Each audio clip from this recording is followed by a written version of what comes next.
The Ferrari SF-25 appears almost unchanged to the naked eye, but a closer analysis of track images and the comparative photos taken by various reporters in the pit lane have revealed the key differences.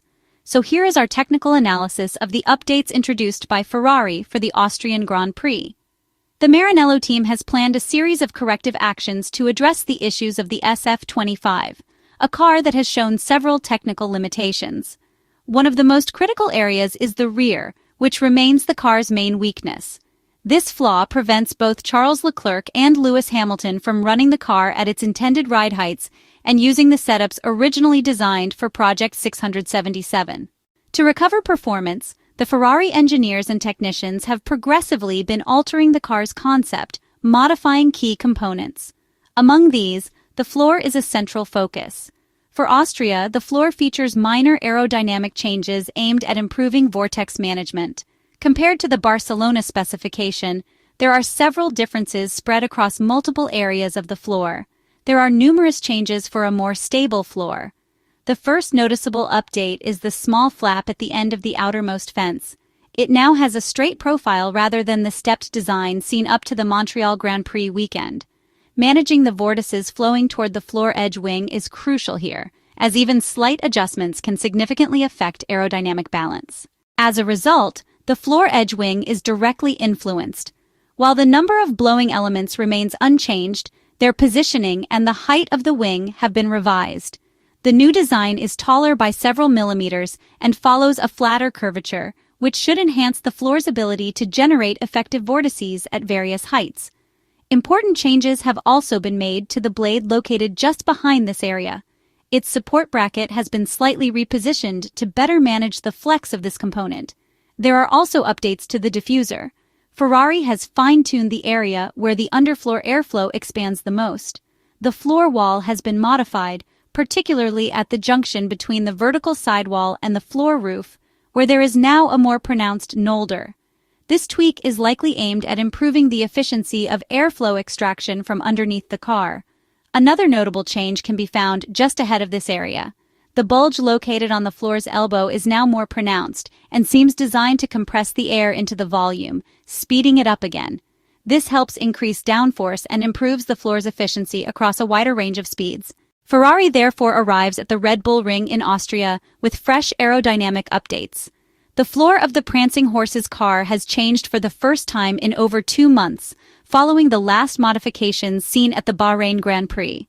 The visible changes are minimal as explained, but they confirm the debut of a new specification, likely revised underneath the car as well.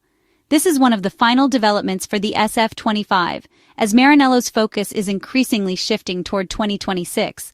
The Maranello team showcased the new floor in the Red Bull Ring pit lane during the first pit stop practice sessions of the weekend.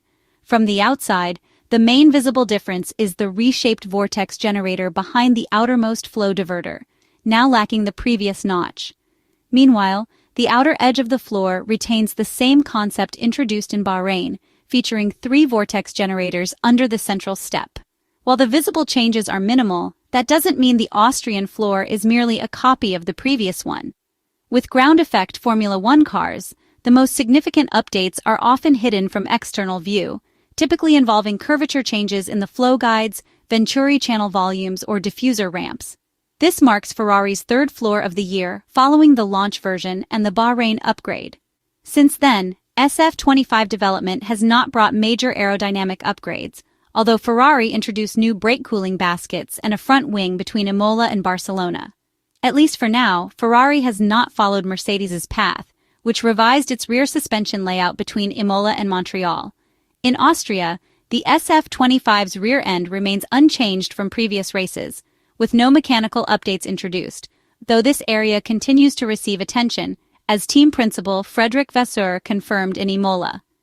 After the Canadian Grand Prix, the French manager promised new aerodynamic updates before the British Grand Prix at Silverstone, with further developments scheduled later.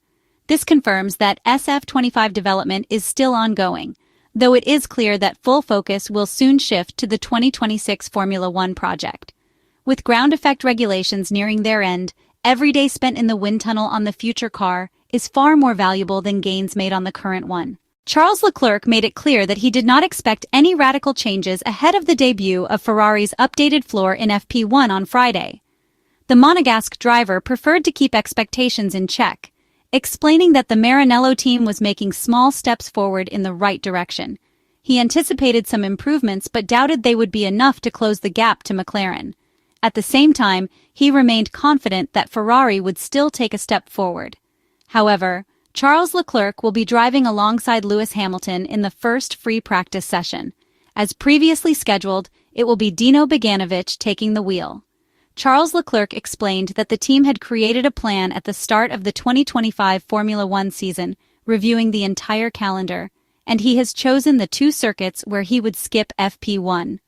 Spielberg, with its few corners and high lap count, seemed like a suitable option. He admitted that no driver enjoys giving up their car and noted that this would be his second consecutive weekend missing FP1. Still, the 27-year-old driver was confident that FP2 and FP3 would be enough to get into the rhythm. At the same time, the transition between 2025 and 2026 is not limited to engineers.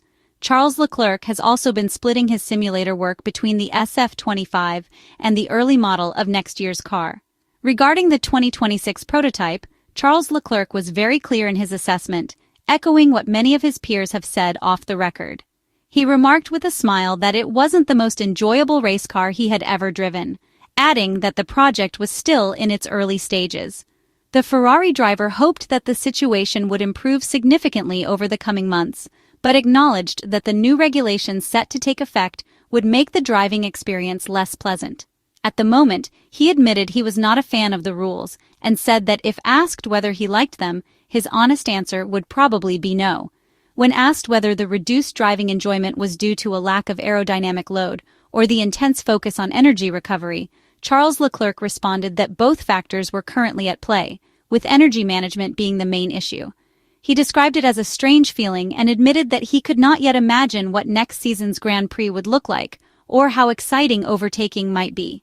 The Monegasque driver believed that everyone, including the teams and the FIA, was aware of the situation, and that work was likely needed on that front.